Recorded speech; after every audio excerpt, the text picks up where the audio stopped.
क्या कभी आपके साथ ऐसा हुआ है कि आप शांत बैठना चाहते थे बस 2 मिनट के लिए, लेकिन आपका दिमाग किसी पागल घोड़े की तरह भागने लगा। आपने आंखें बंद की और अचानक दिमाग में हजारों आवाज़ें गूंजने लगी। कल बॉस ने क्या कहा था वह याद आ गया, बचपन में किसने मजाक उड़ाया था वह सामने आ गया, भविष्य में क्या होगा उसकी चिंता ने आकर पकड़ लिया। और जब खत्म हुआ तो आपको बस यही महसूस हुआ कि मेरा मन मेरी बात ही नहीं मानता। यही तो सबसे बड़ी समस्या है। मन का नियंत्रण जिसे हम पकड़ना चाहते हैं वही हमारे मुट्ठी से फिसल जाता है।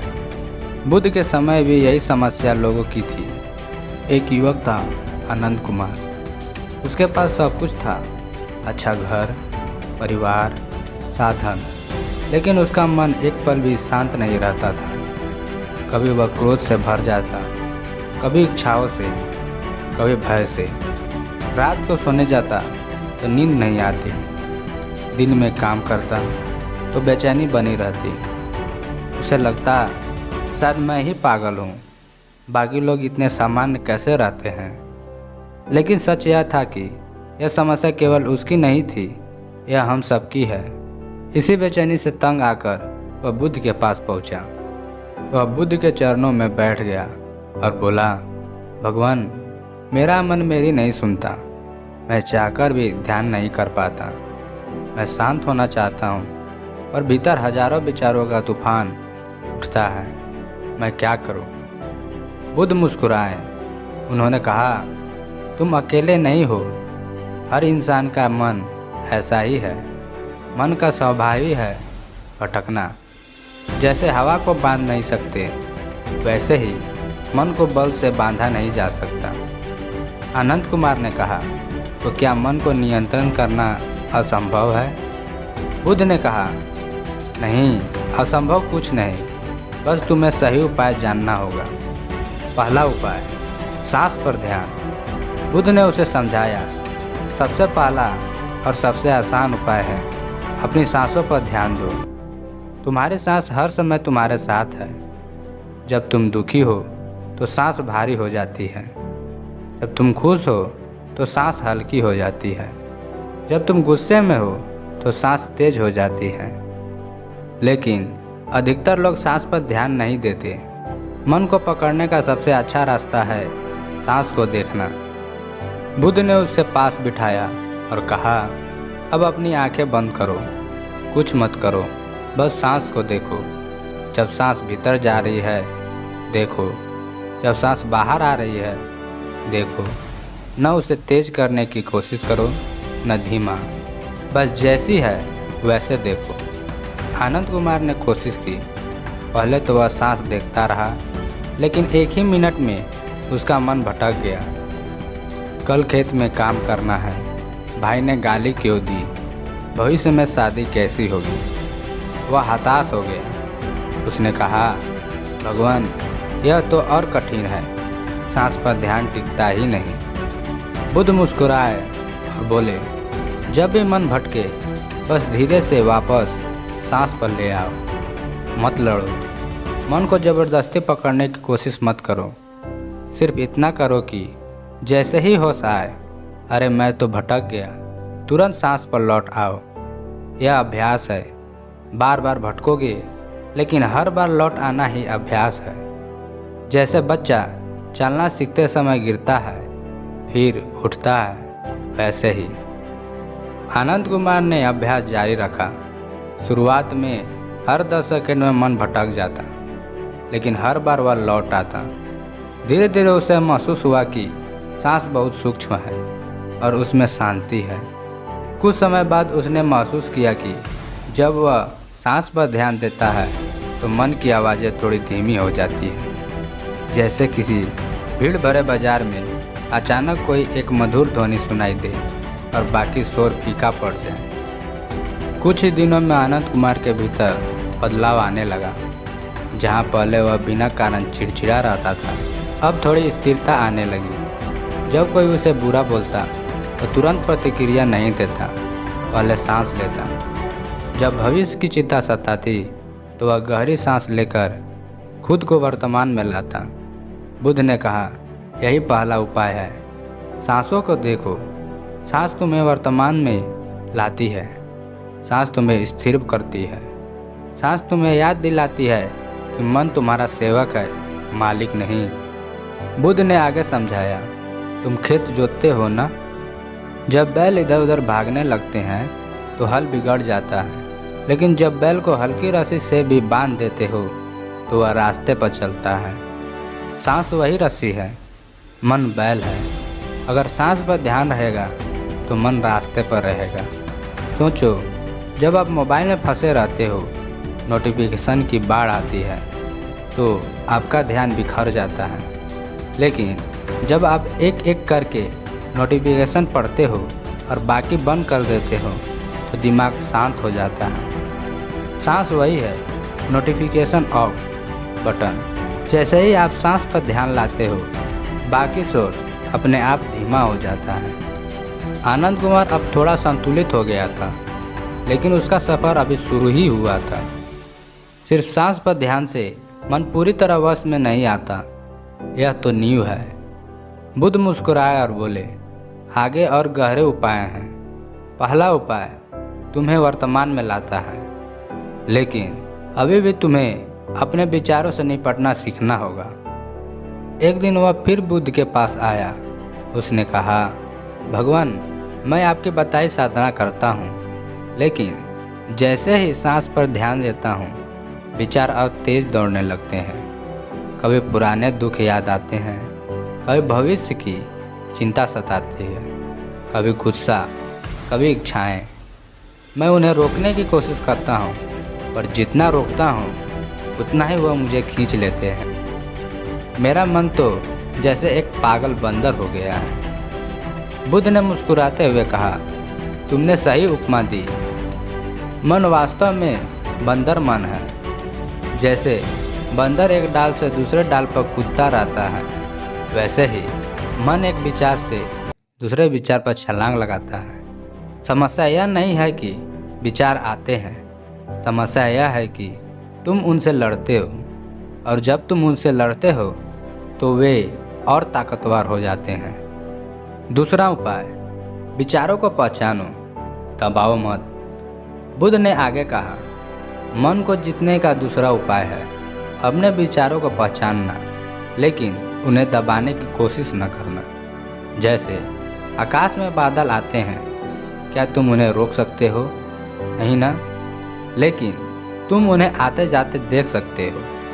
विचार भी बादल हैं, वे उठते हैं, कुछ देर रहते हैं और फिर चले जाते हैं, लेकिन तुम उन्हें पकड़ लेते हो, उनसे लड़ते हो, इसलिए वे और भारी हो जाते हैं। बुद्ध ने आनंद कुमार को समझाया, जब ध्यान में कोई विचार आए तो बस उसे देखो, उससे कहो, अच्छा यह विचार आया है, और फिर उसे जाने दो। मत कहो यह गलत है या यह नहीं आना चाहिए। बस साक्षी बनो, जो देखता है वही मुक्त होता है। आनंद कुमार ने अभ्यास शुरू किया। पहली बार जब ध्यान में बैठा तो उसके मन में अचानक विचार आया, मेरा भाई मुझे धोखा देगा। पहले वह इस विचार से परेशान हो जाता था, लेकिन इस बार उसने सोचा यह बस एक विचार है, और उसने उसे गुजरने दिया। फिर अगला विचार आया, कल का काम कैसे होगा? उसने फिर कहा, बस यह एक विचार है। धीरे धीरे उसे अनुभव हुआ कि विचार ऐसे ही उठते और गिरते हैं, बस उनसे लड़ना बंद कर चुका था। बुद्ध ने उसे एक और उदाहरण दिया। सोचो, तुम नदी किनारे बैठे हो, नदी पर नाव चल रही है। कुछ नावें सुंदर हैं, कुछ टूटी हुई, कुछ भरी हुई, कुछ खाली। अगर तुम हर नाव पर चढ़ने लगो तो तुम बह जाओगे, लेकिन अगर तुम किनारे बैठकर नाव को गुजरते देखो तो तुम सुरक्षित रहोगे। विचार भी वही नावें हैं, मत चढ़ो, बस देखो। धीरे धीरे आनंद कुमार को फर्क दिखने लगा। जहाँ पहले गुस्से का विचार आते ही वह भड़क उठता था, अब वह बस देखता और शांत रहता। जहाँ पहले डर का विचार आते ही कांपने लगता था, अब वह कहता, यह बस विचार है। उसके भीतर एक नई ताकत जाग रही थी। वह समझ रहा था कि विचार आना समस्या नहीं, उसके पीछे भागना समस्या है। एक दिन गांव का एक आदमी आकर आनंद कुमार को भला बुरा कहने लगा। पहले वह ऐसे बातों पर तुरंत भड़क जाता था, लेकिन इस बार उसने गहरी सांस ली और सोचा, यह आदमी कुछ कह रहा है और मेरे भीतर प्रतिक्रिया का विचार उठ रहा है, लेकिन यह भी बस एक विचार है। वह चुपचाप खड़ा रहा।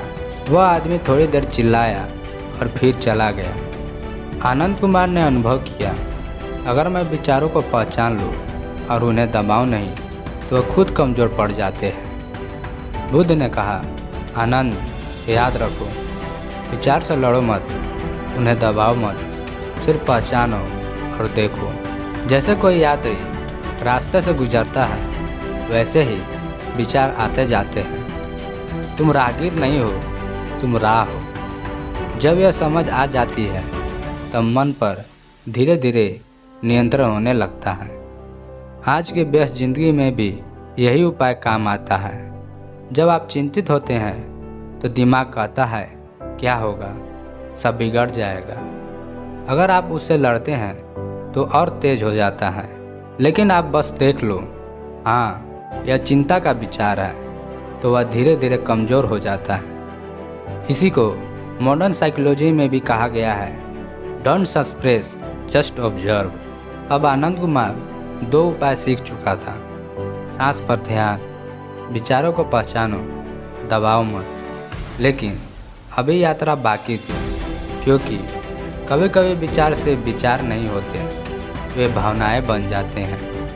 क्रोध, ईर्ष्या, द्वेष और जिन्हें जितना और भी कठिन होता है। बुद्ध ने कहा, अब समय है तीसरे उपाय का। जब दिल में क्रोध उठे तब क्या करना चाहिए। एक दिन गांव का एक आदमी आकर आनंद कुमार से कह बैठा, तू खुद को बड़ा साधु समझता है, अभी भी तेरा मन पागलों जैसा है, यह सब ध्यान व्यान दिखावा है।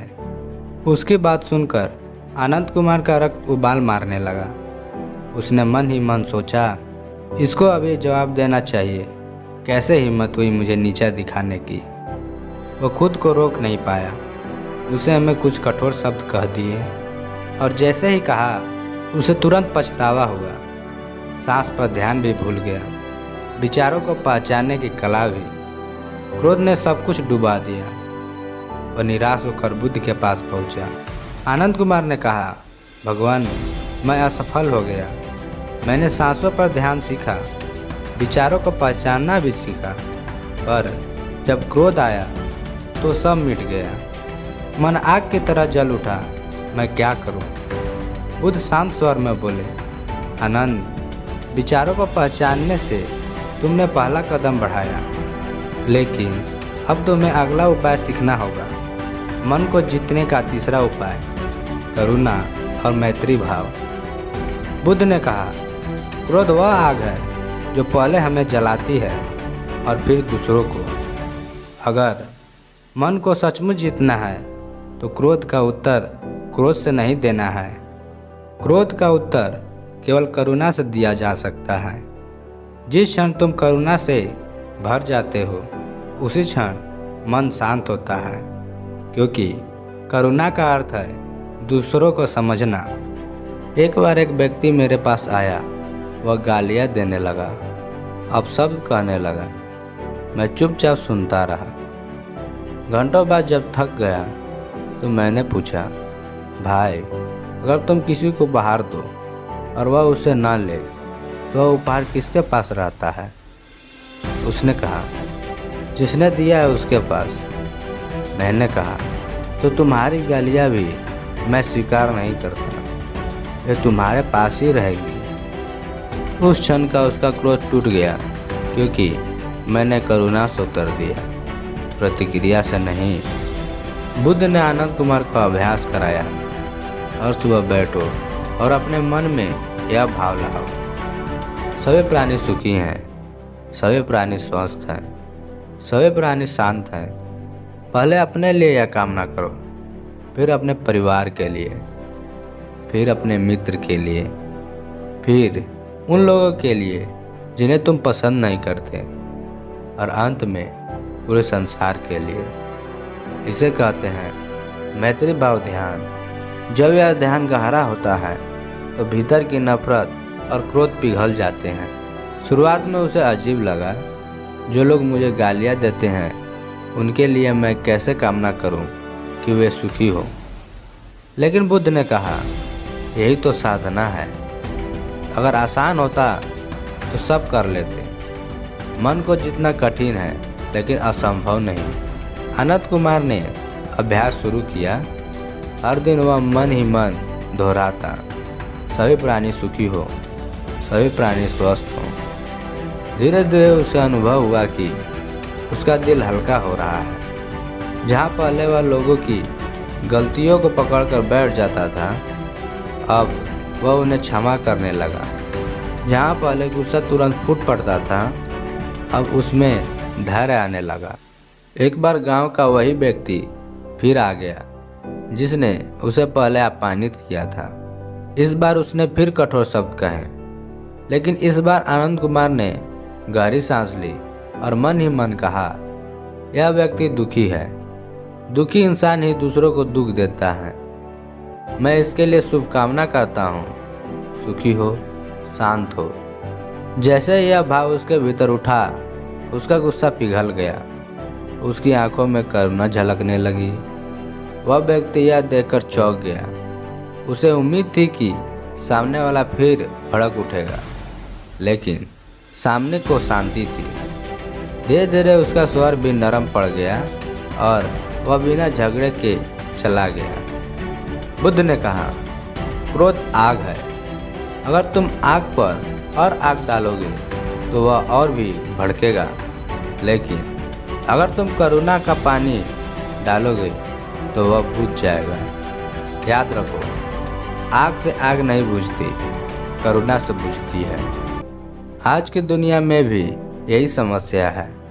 ऑफिस में कोई कह दे, सोशल मीडिया पर कोई बुरा कमेंट कर दे, सड़क पर कोई गाड़ी काट ले, हम तुरंत प्रतिक्रिया देते हैं, गुस्से में जवाब देते हैं और बाद में पछताते हैं। अगर उसी क्षण हम ठहर जाएं और करुणा से देखें, शायद यह इंसान तनाव में है, शायद यह भी दुखी है, तो हमारा गुस्सा आधा हो जाता है। यही है तीसरा उपाय, करुणा और मैत्री भाव। अब आनंद कुमार का जीवन बदल चुका था।